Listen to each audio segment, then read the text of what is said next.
Mae hwn yn gwestiwn anodd. Yr hyn maen nhw'n gofyn i chi ei wneud yw dod o hyd i wrthenghraifft i un o'r datganiadau a phrofi'r llall, ond nid ydyn nhw'n dweud pa un. Felly, mae risg rhoi cynnig ar lawer o rifau yn un neu ddau ohonyn nhw, a gallwch chi roi cynnig ar lawer o rifau chan fod y bydden nhw gyd yn gweithio ac yna nid ydych chi'n darganfod pa un sy'n ffug. Felly, mae'n werth edrych ar yr ymadroddion yn gyntaf o leiaf i weld a allwch chi weld pa un sy'n ffug.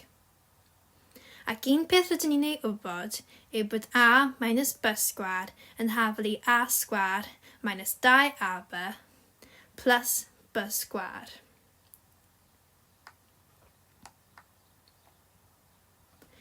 Nawr, os edrychwn ni ar ddatganiad a, yna gallwn ni weld bod hynny ar y ffurf hon gan fod gennym ni 2c minus d sgwar yn hafel i c sgwar minus d wedi losi â 2cd plus d sgwar. Sy'n rhoi i ni 4c sgwar ac yna 4cd plus d sgwar.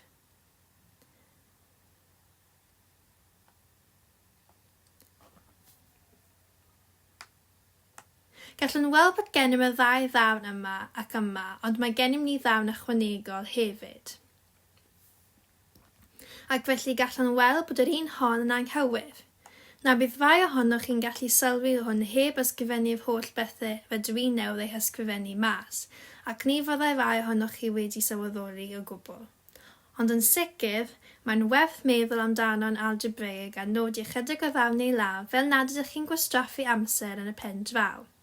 Nawr, fel mae'n digwydd, oherwydd y minus 4cd yma, bydd y mwyafrif o werthoedd c neu d yn dangos ei fod yn ffug. Felly, nid yw'n syniad gwael yn y math hyn o gwestiynau defnyddio rifau llai arferol. Felly, gallem ddweud bod c yn hafel i 3 minus 4 a d yn hafel i minus 1.2 enghraifft. Ac yna wedyn ni jyst yn rhoi rifau hynny yn yr ochr chwith. Felly mae gennym 2 wedi losio 3.4 cymryd i ffwrdd minus 1.2 sgwar.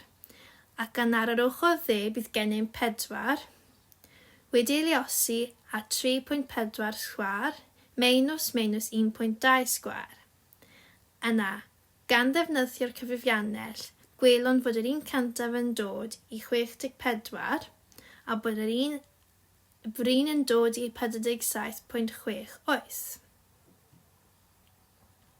Yna gallwn ddweud ei fod yn ffug trwy wrthenghraifft.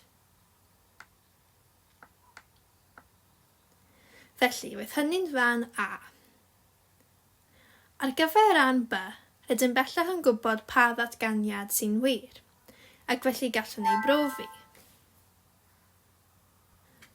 Felly, os edrychwn ar ddatganiad B, gallwn weld y gallwn wneud rhywbeth gyda'n ochr dde, ac os ydym yn lluosi'r ddau fraced hynny, byddwn nhw'n y pen draw a ac cubed minus d cubed ar yr ochr chwith.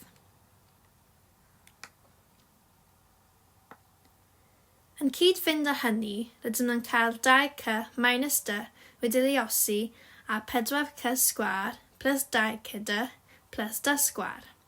Ac tra bod yn ofalus i beidio cholli unrhyw beth allan, gallwn ddweud mai 2c o hynny, ac yna'r ail fraced minus d ac yna'r ail fraced. Nid oes rhaid i chi o reidrwydd ysgrifennu'r un nifer o linellau a gorwyfan neu ysgrifennu, ond fe'n dangos hyn i ddangos ffordd dda o sicrhau nad ydych chi'n gwneud unrhyw camsyniadau neu slipiau trwy gydol y cwestiwn.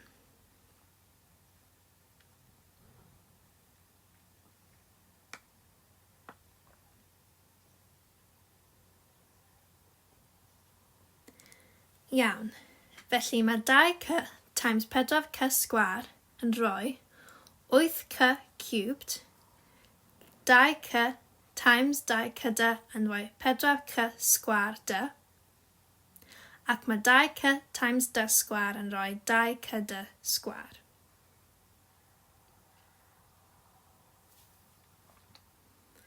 Ar gyfer yr ail un, bydd yr ein i gyd yn minusau gan fod gennym minus d times 3 term cadarnhaol.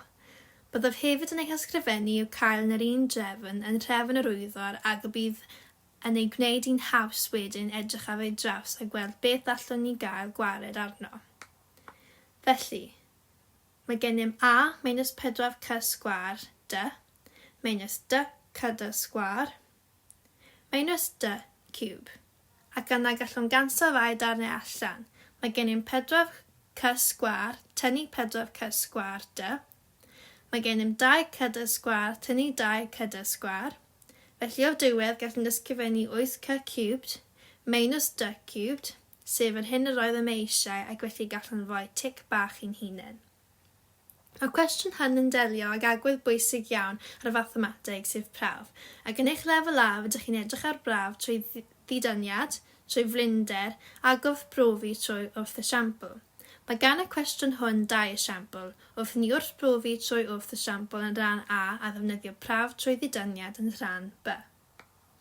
Cyn y gallaf derbyn unrhyw fathemateg o dan theorem neu ddatganiad mathemategol, mae'n rhaid profi'r cyfan neu o leiaf allu ei brofi, ac mae hynny'n mynd hyd yn oed am bethau gallwn feddwl amdanynt fel rhywbeth amlwg.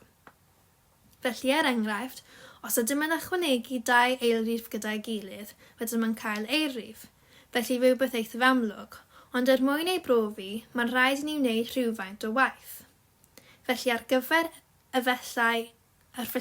hyn y byddwn yn dweud bod unrhyw eilrif, fel pe baem yn dweud bod A B yn eilrifau, os yw A yn eilrif, rhaid iddo fod 2 gwaith rhif arall, ac os yw B yn eilrif, rhaid iddo fod 2 waith rhif arall.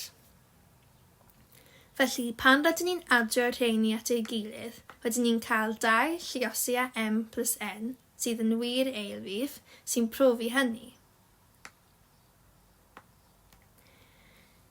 Enghraifft arall, fyddai 2 odrif wedi eu lluosi gyda'i gilydd i roi odrif i ni. Felly, os dwedwn mai ein rhif od cyntaf yw eilrif plus 1, a bod ein hair rhif yn eilrif wahanol, gallai fod yr un peth plus 1, yna os ydym nawr yn gwneud a times b, byddai hyn yn 2n plus 1 times 2m plus 1, ac mae hyn yn rhoi 4nm plus 2n plus 2m plus 1 i ni. Mae hwnna wedyn yn hafal i 2 times 2nm plus n plus m plus 1. Mae hynny wedyn 2 times rhif plus 1, sef eilrif plus 1 sy'n odrif, ac felly rydyn ni wedi ei wneud. Felly dyna enghraifft o gwpl o bethau sy'n ymddangos yn amlwg ond sy'n dal gorfod cael ei profi, cyn i ni ei derbyn yn llawn. Mae yna hefyd bethau rydym yn meddwl amdanynt fel rai amlwg, ond mewn gwirionedd y gallaf ei gwrthprofi. Un peth rydyn ni'n meddwl amdani fel amlwg yw bod yna fwy o rifau cyfan nag sydd yna eilrifau. Drwywydd cymaint y byddech chi'n meddwl, ond os ydym ond yn meddwl am rifau positif am eiliad ac yn festrif eilrifau, felly, mae gennym 2, 4, 6, 8, 10 ag ati, yna gallwn ei paru ar rhifau cyfan.